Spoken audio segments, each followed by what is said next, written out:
Okay, so let's talk about another strategy, honeypots. Honeypots are very interesting. They are very well known, as I said before in the previous course. You are gonna set up a vulnerable server in internet, pretending to be a corporate organization, and you cannot imagine how easy in a matter of seconds, as soon as you turn on your server, you're gonna start getting tests. It's amazing because there are a lot of automation from bad guys. Okay, so you're gonna start getting attacks against your server, and normally the honeypots do that so that they can try to find malicious activities from threat actors and monitor them while they are breaking into, right? Because they can see exactly what they are doing, they can learn techniques, and then improve the detections.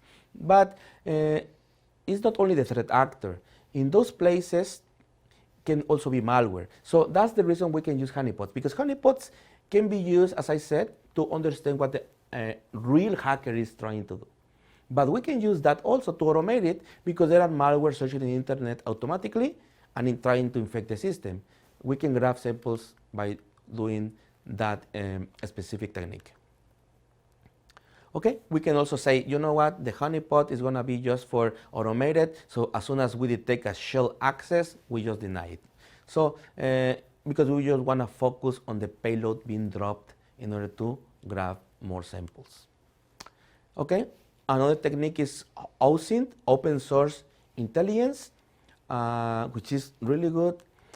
Information gathered from publicly available sources. That's why it's called open source intelligence. Okay, you can search for documents in specific domains, or you can also get email addresses, usernames, IPs, all available in the internet, mainly from those search engines that can give us a lot of information also about from these guys. Because the deep web is to hide the malicious actions, but at the end of the day, they will infect also real organizations, and then that information is indexed, and we can also retrieve something about them. As I said, they leverage search engines to find new samples, and we can find many different tools in Kali, which is the penetration testing machine that you can use. This one specifically is called MetaGoofil, which is pretty cool because basically you can provide a domain name, let's say the malicious actors' domain names, and then you can specify a file type, and then this guy is gonna grab all the documents for that specific type, get it, download it, and extract the metadata so that we can cluster them and get specific information about those specific documents. Might be something malicious, or might be just decoy, which is distractors, which means can be a PDF that is not malicious, but when they infect the system, they will pop up with a PDF so that the victim think they really open a PDF and they are not being infected. The Harvester is another one. It's also in Kali.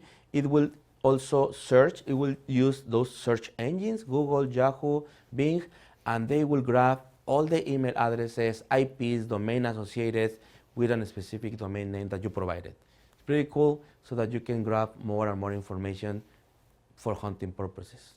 Okay? Because if you grab, let's say, an IP address from a domain, you can probably find that that specific server can have directory listing, you can grab more samples, and that way you can hunt more and more.